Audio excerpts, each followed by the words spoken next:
user under the nickname Starry Sky. I was a freshman in college in northern Arizona, renting a tiny house with two friends. We thought we landed a bargain. Cheap rent, a short drive to campus.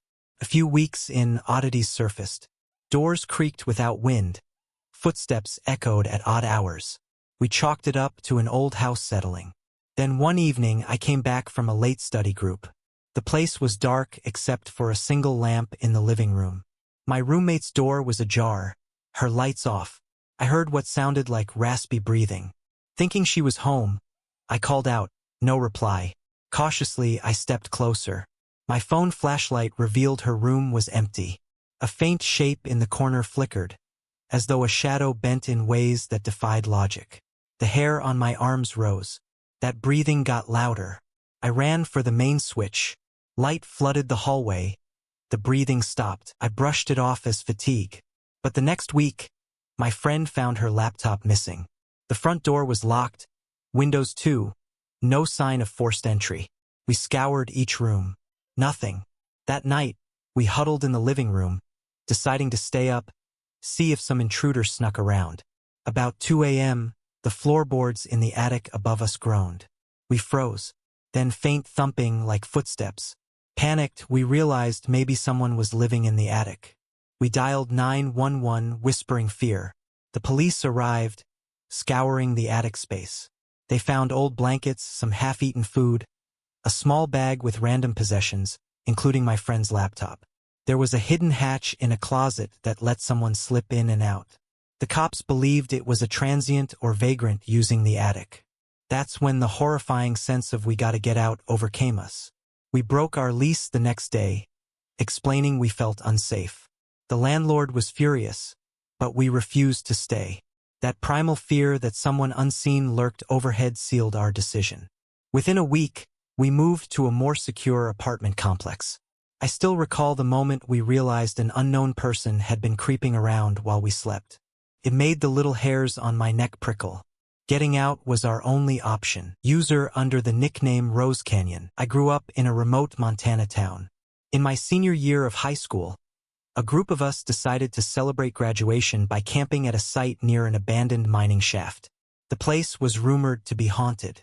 We shrugged it off as small-town legend. We set up tents, built a big bonfire, told ghost stories. Around midnight, one friend, Mason, suggested we explore the old mine entrance. A few of us followed, flashlights in hand, stepping cautiously over rusted tracks. The mine mouth gaped like an ancient wound. The moment we crossed the threshold, cold air rushed out, carrying a foul stench. Our flashlights revealed damp walls, graffiti. We pressed on, ignoring the goosebumps. We heard an echo of metal scraping. We froze, shining lights around. Mason joked about seeing an old miner's ghost. Then the beam landed on a hunched figure. A man in ragged clothes hunched near the rock wall, staring with wild eyes. He clutched what looked like a broken shovel handle. Our group went silent. He rose, stepping toward us, muttering incoherently. One friend said hello, but he just hissed. My heart hammered. That raw sense of we're not supposed to be here or we might get hurt overcame me. We turned and bolted. He gave chase for a few steps, brandishing that shovel, yelling gibberish. We sprinted out, not stopping until we reached our vehicles. Tearing down the tents wasn't an option. We fled with minimal gear. Only at sunrise did we return with a local deputy, who cautioned us about transients using abandoned mines for shelter. We realized how lucky we were. We never camped there again. That urgent sense of we gotta get out likely saved us from a terrifying encounter with someone unhinged in that mine's darkness. User under the nickname Ember Beach. I spent a summer in Southern California, sharing a beach house with acquaintances. Nights were lively, surfers crowding the shoreline. One evening, an older neighbor invited us to a beach party further down the coast. We arrived, found a bonfire ring surrounded by strangers who seemed on edge. I felt an uneasy vibe, but my friends insisted we stay. The group was mostly men much older than us, passing around some questionable substances. The conversation turned to conspiracies, secret societies, a weird intensity creeping in. One guy singled me out, asking personal questions about family. finances. He was oddly fixated. My gut churned with dread. Something was off. When we politely tried to leave, a burly man blocked our path, laughing it off like a joke but not budging.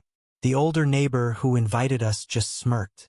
I spotted my friend Morgan looking pale, clutching my arm. Every instinct screamed we needed to get out. Another guy made a crude remark about not letting us slip away so soon. That was the final alarm. We pretended we needed to grab something from our car, forced friendly smiles. They hesitated, then stepped aside. We walked briskly, hearts pounding, certain if we lingered, we'd be in trouble.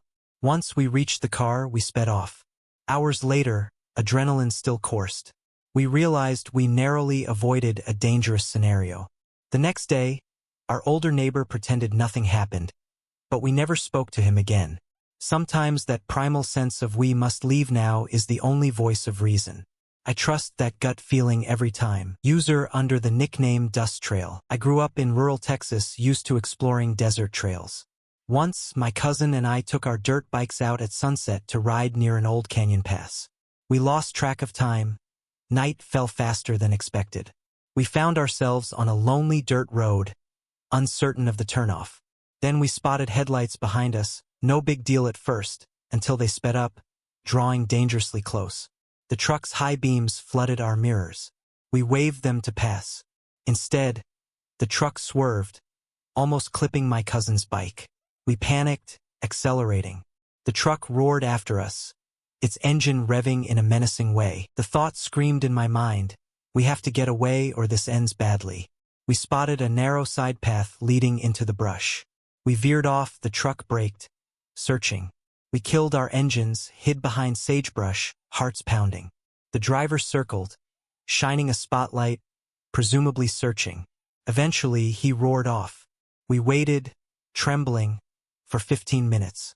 Then we quietly restarted, taking a winding back route home, lights off at times.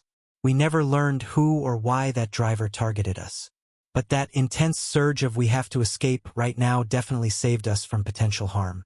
Every time I ride trails at dusk, I remember that night, how we obeyed our instincts to vanish into the brush. User under the nickname Raven Cave. I was a sophomore in college, taking a trip with a spelunking club in Kentucky. We ventured into an extensive cave system, guided by an experienced local caver. The caves were mesmerizing with stalactites and underground streams. We followed a mapped route. About 3 hours in, the guide proposed a detour to see a rarely visited chamber. Eager for adventure, we agreed. But as we crawled through narrow passages, water dripped from above, and the air felt stale. Something felt off to me. The passage was tighter than expected, and the guide seemed uncertain. We reached a small cavern. Our flashlights revealed an underground pool, shimmering. The guide admitted he hadn't explored beyond this point in years. Then we heard a sudden rushing noise, water trickling faster. Anxiety flared. Was the cave flooding from rainfall outside? My chest tightened. The guide tried to recall if the route behind us was prone to flash flooding. One friend pointed out the rising water in the pool. A wave of dread hit me. We can't stay here, or we risk being trapped. We collectively decided we gotta go now. We hurried back through the narrow crawl. The water was indeed creeping, slickening the rocks. It took everything to avoid panicking.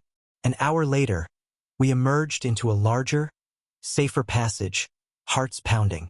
The guide confessed we narrowly missed a dangerous flood surge that sometimes hits that lower chamber. That moment of primal fear, let's get out, likely spared us from being cut off by rising waters.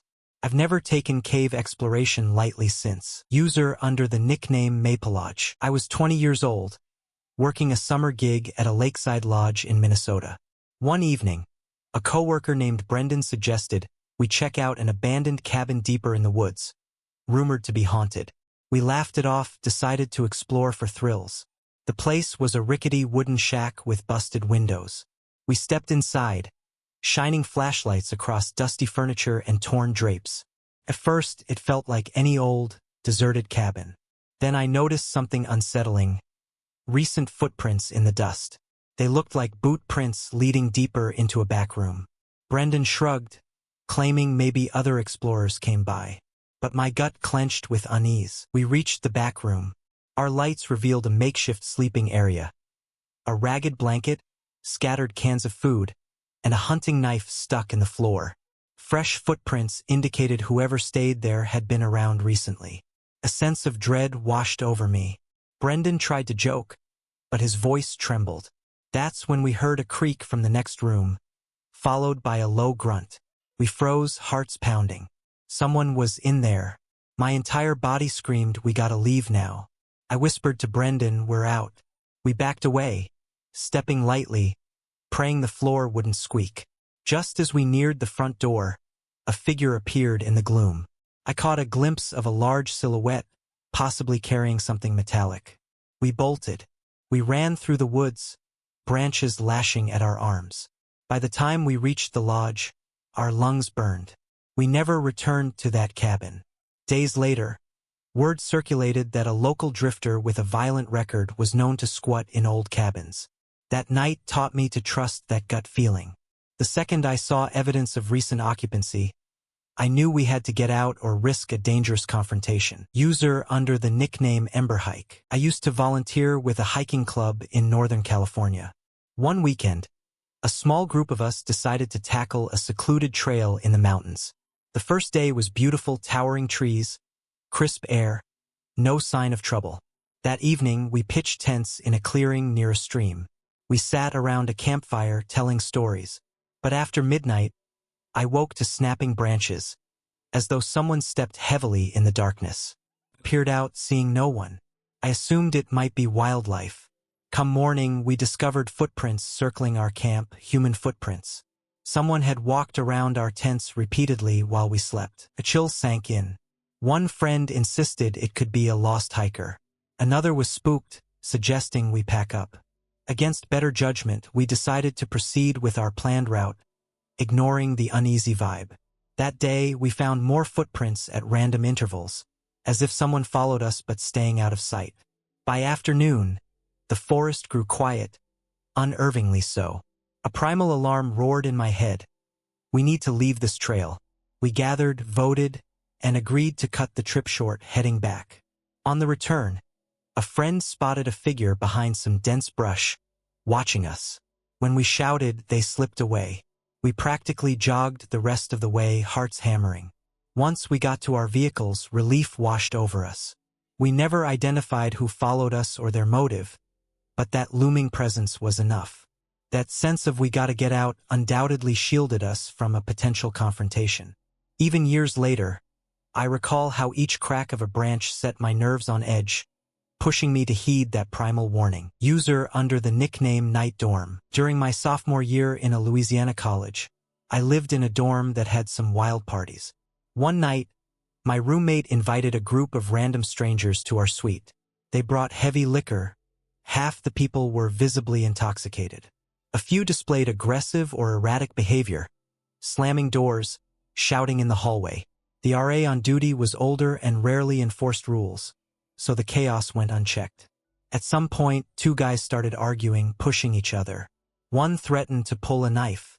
My roommate tried laughing it off, but the tension soared. I locked eyes with my best friend, both of us feeling the same alarm, hoping to find an RA or security. The dorm was strangely quiet. By the time we got to the main lobby, we heard a commotion from above. Another witness claimed someone brandished a weapon. Campus police arrived moments later, rushing upstairs. Later, we learned the fight escalated into a dangerous brawl. The cops found a knife hidden under the couch, a couple students battered. We felt grateful we'd bailed early, trusting that urgent sense to flee. In the following days, the dorm set stricter rules, the RA faced discipline, and my roommate apologized for letting random strangers in. That was the night I learned not to ignore that voice inside that warns when a situation grows volatile. User under the nickname Willow Party. Back in my early 20s, I attended a party in suburban Atlanta with a few coworkers. The place was crowded, music deafening, people crammed into every corner. At first, we enjoyed dancing, meeting new faces. But then I noticed some sketchy individuals exchanging small baggies, possibly drugs, in a dim corner. The atmosphere shifted. A friend overheard talk about a gang member being present, tensions about territory. My stomach twisted. I told my coworkers we should probably bounce. One coworker insisted we stay, but I felt dread rising, that sense of all it takes is one spark to set off a fight. Sure enough, minutes later, there was shouting near the front door. A scuffle. People started shoving. My friend realized it was going south. We hurried to leave. Outside, we saw a few men brandishing objects that looked like bats or sticks, screaming at others. We hopped in our car, speeding off just as chaos erupted behind us. The next day, rumors circulated that the party ended in a violent altercation. Multiple arrests. Some parted with injuries. We considered ourselves lucky. That inescapable urge that we gotta get out, not ignoring the vibe, saved us from being caught in a vicious brawl. Ever since, whenever a party environment hints at criminal or gang undercurrents, I heed that warning sign, leaving before trouble ignites. User under the nickname Ember Swamp. I grew up near the swamps of southern Louisiana, used to exploring with caution. One afternoon, my cousin and I took a small boat into a winding bayou, searching for good fishing spots.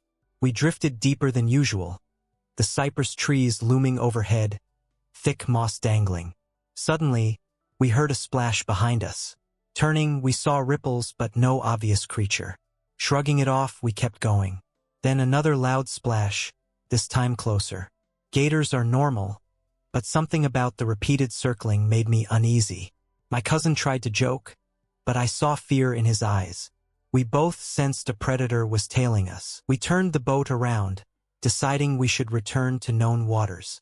As we motored carefully, a huge alligator surfaced ahead, jaws open. My heart pounded.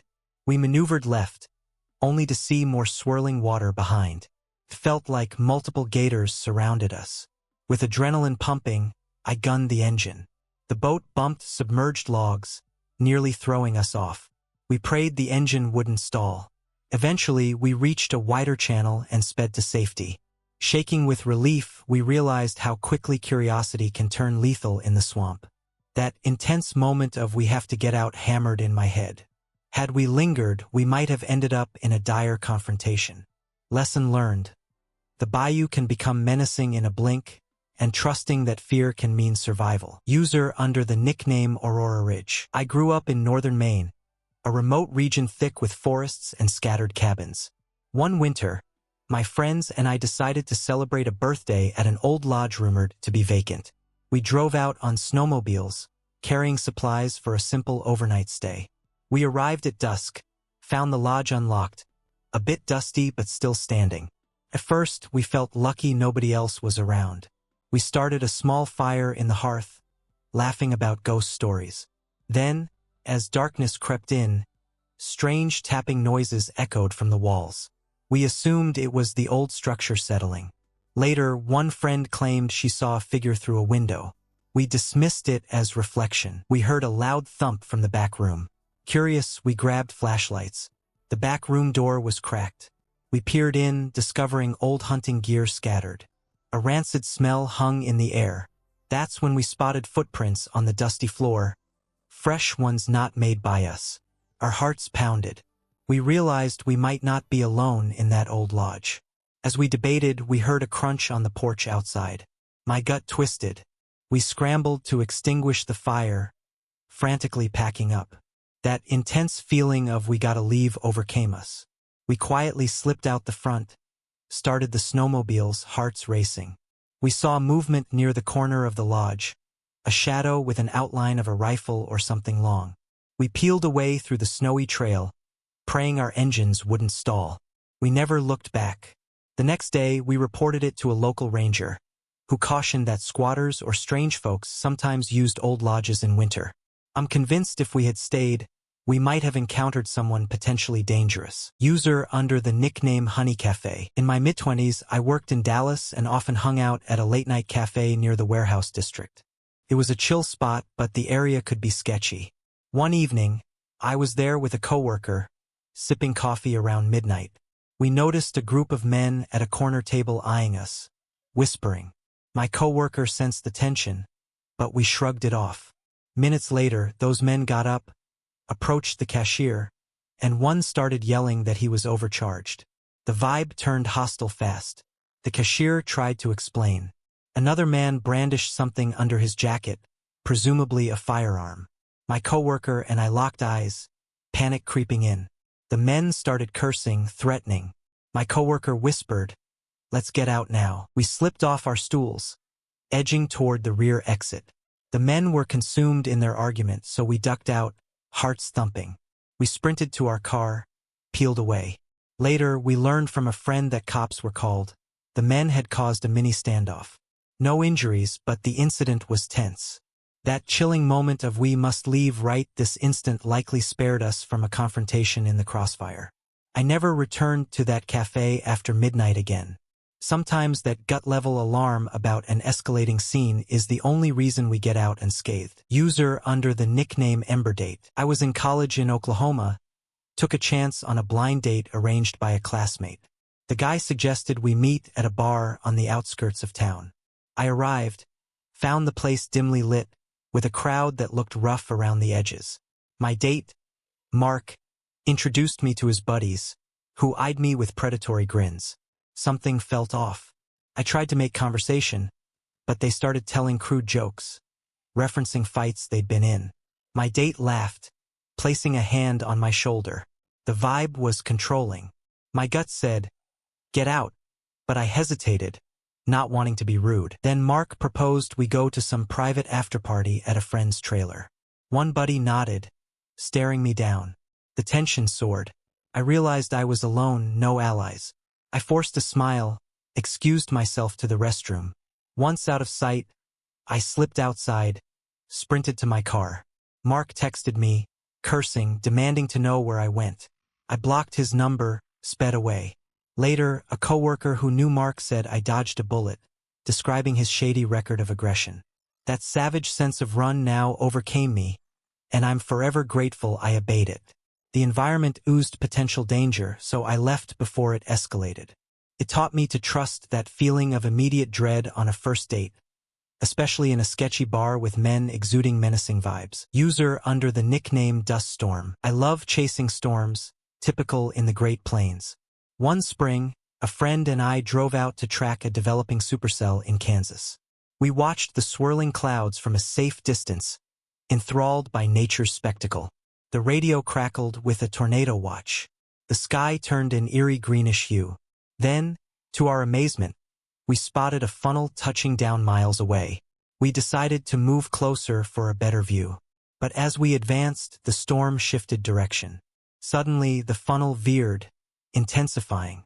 Our phones buzzed with emergency alerts. A tornado was now heading straight for the county road we were on. A wave of panic hit me. My friend insisted we might outrun it, but I saw swirling debris in the distance, lines of power flickering. My entire being screamed we must flee. We turned the car around, gunned the engine. The wind buffeted us from behind. Debris scattered along the roadside. We sped south, hearts pounding, glimpsing the tornado's dark funnel creeping nearer. Eventually, we reached a more populated area with shelters. Minutes later, we learned the tornado tore up a swath right across that county road, flipping a tractor trailer. Had we lingered for that perfect photo, we might have been caught in the chaos.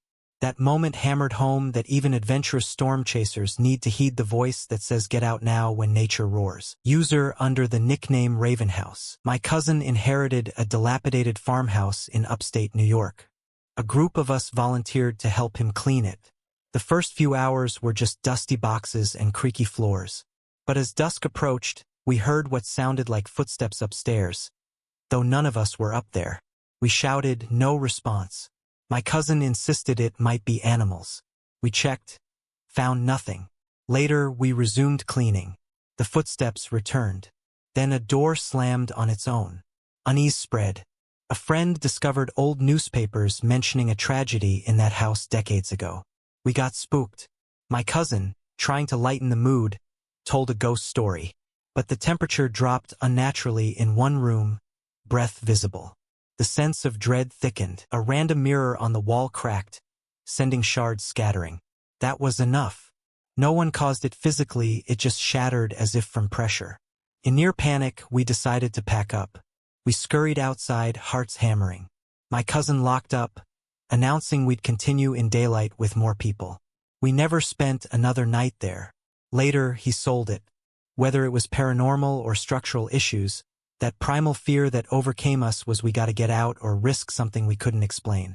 People might mock the notion of a haunted farmhouse, but that final mirror crack felt like a warning, urging us to leave. User under the nickname Honey Road Trip. I was fresh out of college, embarking on a cross-country road trip with my friend Damon. We aimed to see national parks and roadside attractions. On a late afternoon, we found ourselves in the backroads of Nevada, low on fuel, trying to reach the next town. The map showed a tiny place with a gas pump, so we headed there. The town was eerie upon arrival. Old, half-abandoned storefronts, barely any signs of life. We located the lone gas station, overshadowed by flickering neon. A bearded attendant emerged, eyeing us suspiciously. Damon paid cash, but the attendant demanded an exorbitant price. We felt uneasy, though we agreed, needing fuel. While Damon pumped gas, I stepped inside to use the restroom. The interior was dim, reeking of stale cigarettes. 3 men at a corner table stared at me without speaking. My skin prickled. One gave a crooked grin, asked if we were just passing through. His tone felt predatory.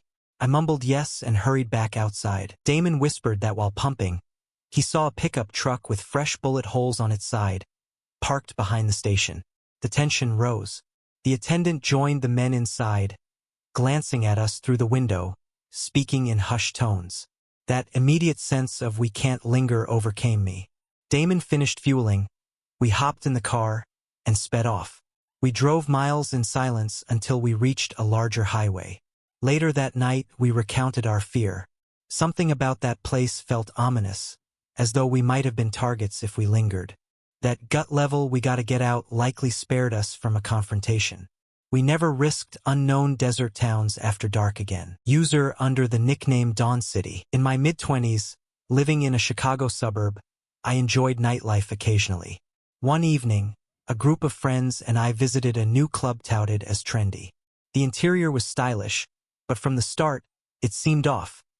Unlicensed vendors selling shady products in the corner, bouncers ignoring blatant skirmishes. We stayed near the bar, but around midnight, a commotion flared near the dance floor. 2 men threw punches, others jumped in. The bouncers did nothing. My friend Kevin leaned over, saying he saw a flash of metal, possibly a gun. Alarm bells rang in my head. My entire body tensed, insisting we leave immediately. Some friends wanted to watch. I practically dragged them, weaving around frantic dancers. People were shouting. Chairs overturned. We slipped out the side exit, hearing more shouting from behind. Later, news broke that a fight escalated to gunfire. Multiple arrests. Some patrons injured by broken glass. We realized how close we came to being caught in that violent meltdown. That wave of gratitude and relief confirmed that the moment we sense real danger, obeying that we have to get out can save us from chaos. My friends admitted they'd probably have lingered out of curiosity if I hadn't yanked them along. Now we always pick safer clubs, ensuring better security or references from people we trust. User under the nickname Ember Cabin. I was 19, spending a summer in Colorado with my older brother. We craved adventure, so we rented a rustic cabin near a forest trail. It was cheap, isolated, and romantic sounding. At first, the quiet nights felt liberating. But on the 3rd night, we heard howls echoing in the woods. Wolves aren't that common near human cabins, but my brother insisted it was probably coyotes. Then, near dawn, we discovered fresh paw prints circling the cabin, larger than coyotes. The next evening, just after dusk, we heard heavy breathing outside the window, followed by low snarls. My brother shone a flashlight out, glimpsing multiple glowing eyes. We froze. It felt like a pack was scouting us, seeing if we were easy prey. The cabin's door and windows were flimsy. We had no reliable phone signal. My entire being screamed, "Get out now." My brother nodded with wide eyes. Within minutes, we threw our essentials into the car. As we started the engine, we spotted silhouettes in the brush, canines with broad shoulders. Possibly wolves or large feral dogs. They watched from the darkness. We drove off, heartbeats pounding.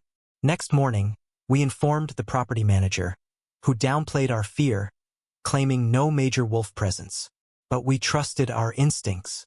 We canceled the remaining days, forfeiting fees.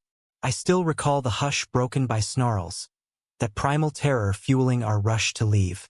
We decided no cheap cabin in predator territory was worth risking a nighttime encounter with a hungry pack. User under the nickname Honey Warehouse. I spent a year in Detroit working for a nonprofit.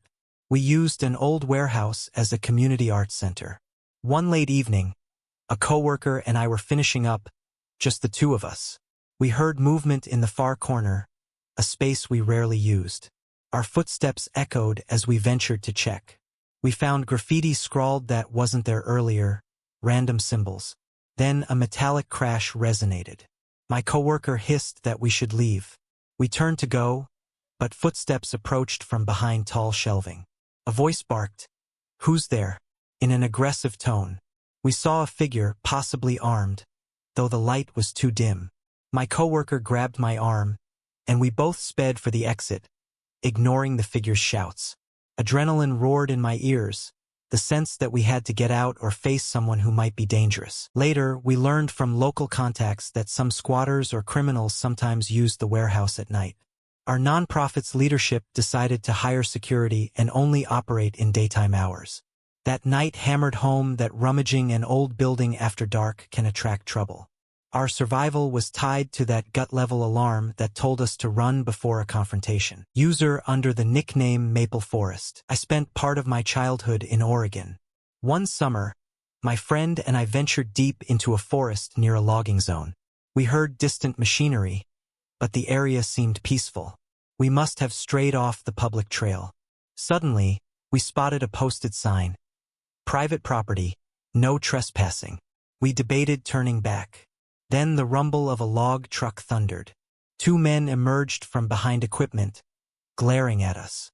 One yelled, "You two lost?" The vibe was hostile, not a friendly query.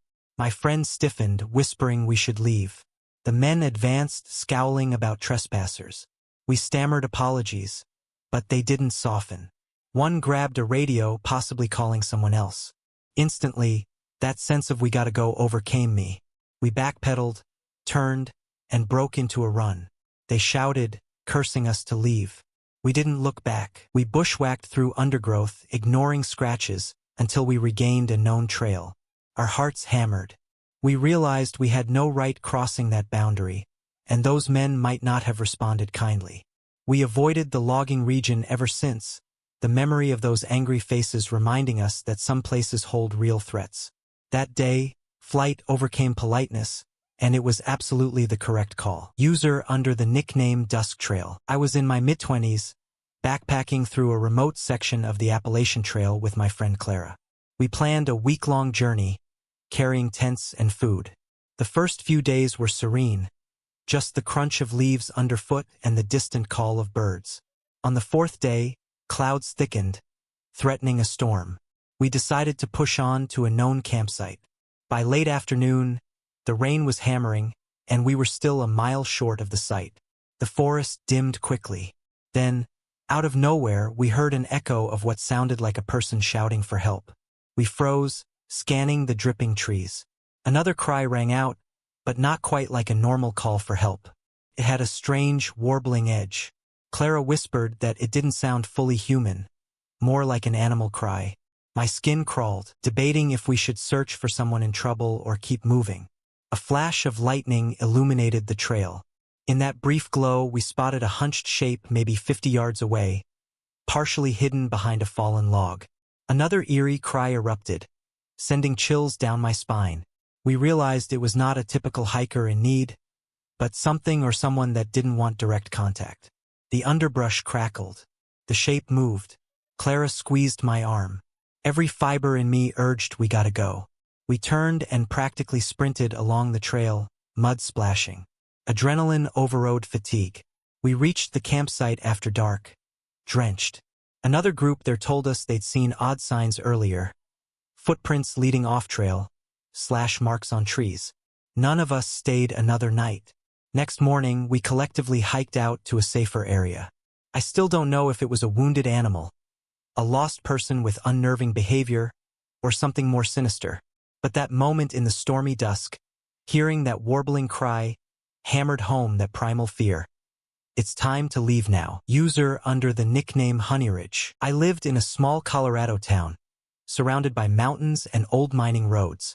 One winter, I joined my boyfriend and two of his buddies on a drive to explore an off-road trail rumored to have stunning views. We started at noon, all four in an SUV with decent clearance. Initially, the path was bumpy but manageable. Then snow grew deeper, the trail narrower. Soon we realized we hadn't seen any other vehicle tracks for a while. My boyfriend insisted we keep going. His friend minded the GPS, which had spotty reception. We pressed forward, ignoring the sinking feeling. The snow drifts thickened, and the SUV struggled. When we checked the map, we realized we'd veered off the main route. It was 3 p.m., daylight fading. We tried reversing, but the wheels spun. My heart pounded. The friend fiddled with the GPS, cursing as it lost signal entirely. That's when the avalanche of dread hit me. We gotta get out of here or risk being stranded overnight. We got out, used shovels to clear around the wheels, placed traction boards. The wind picked up, swirling snow. An hour later, we managed to free the SUV. We turned around, inching back down the trail. By the time we found a safer road, dusk was upon us. If we had stayed or tried to push on, we might have ended up truly stuck, facing sub-zero temps overnight. That sense of urgent escape overcame all stubbornness. We never again ventured so blindly into unmarked snowy trails. The memory still rattles me. A near brush with being stranded in a Colorado winter. User under the nickname Embertown. I worked in a small southwestern town, doing freelance photography. One assignment led me to a decaying neighborhood, rumored for high crime rates. Determined to capture raw images, I arrived late afternoon, snapping photos of abandoned buildings. First, it was quiet. Then I noticed a group of men gathering near a graffiti-stained wall, eyeing my camera gear. My gut stirred. I kept shooting, but the group drifted closer. One approached, asking about my camera. Another circled behind me. The tension skyrocketed. They started making not-so-subtle remarks about the gear's value, hinting I should share it. My pulse surged. I realized I was alone in an isolated block with a group that smelled easy prey. I faked a casual tone, said I had to meet a colleague, and started backing away. They followed, pressing me. That's when the voice in my head screamed, "We must get out now." I clutched my camera bag, pivoted, and broke into a fast walk. They called after me, but I didn't turn. I heard footsteps picking up. Luckily, I spotted my car parked down the block. Sprinting the last stretch, I jumped in, locked doors. As I pulled away, they yelled profanities, banging fists on the trunk. I escaped shaken but unscathed. Ever since that day, I always bring a friend or local guide when shooting in unfamiliar high-risk areas. That intense wave of fear, time to leave, likely saved me from a mugging or worse. User under the nickname Starry Rental. My husband and I rented a cheap apartment in a sketchy part of New Jersey, trying to save money. The building's exterior looked decent enough, but inside, the hallways smelled musty, and we sometimes heard shouting at odd hours. We tried to settle in, ignoring the red flags. One evening, my husband was at work, and I was reading in the living room. Suddenly, I heard frantic banging on the neighbor's door across the hall. A man's voice yelling he knew they were in there. Then a loud crash, like someone kicked in the door. My heart pounded. More yelling, then something shattered. The hallway was too close for comfort. I called 911, whispering details while adrenaline spiked. The operator told me to stay put until police arrived, but as the banging continued, I feared the intruder might turn his attention to other units. That primal sense flared. Get out. I quietly slid on shoes, tiptoed to the back door leading to a fire escape, slipped outside. I waited across the street in partial darkness, phone still in hand. The police eventually showed, found signs of forced entry. The intruder fled, but the neighbor was left traumatized. I realized then no cheap rent was worth living in a place where violent break-ins seemed plausible. We gave notice immediately, found a safer location. That night, my decision to slip out the back likely saved me from being cornered by whoever was raging in the hall. User under the nickname Dusty Desert. I was traveling solo in the southwestern desert, searching for scenic photography spots. Late in the day, I pulled off a remote highway onto a dirt road rumored to lead to a vantage point over jagged cliffs. Half an hour in, I realized the area was more barren than anticipated. No cell service, the sky turning crimson with sunset. As I set up for a shot, a battered pickup approached from behind. 2 men in it stared me down. They stopped, asked if I was alone, offering a ride to a better viewpoint. Their eyes felt predatory. My instincts screamed no. I politely declined, saying I'd be leaving soon. They lingered, then inched forward, still watching me. That dread soared. I started packing my camera gear with shaky hands. The men revved the engine, circled around. I hopped in my car, turned it on, praying it wouldn't stall in the sand. They followed me a short distance, headlights glaring. I floored it, ignoring bumps. Eventually, they fell behind. Not until I reached the main highway did my racing heart slow. I have no proof they meant harm, but that creeping sense told me I was dangerously vulnerable. If I had lingered, I might have faced an ugly scenario.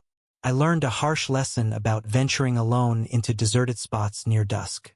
That wave of "we must go now" was my best defense.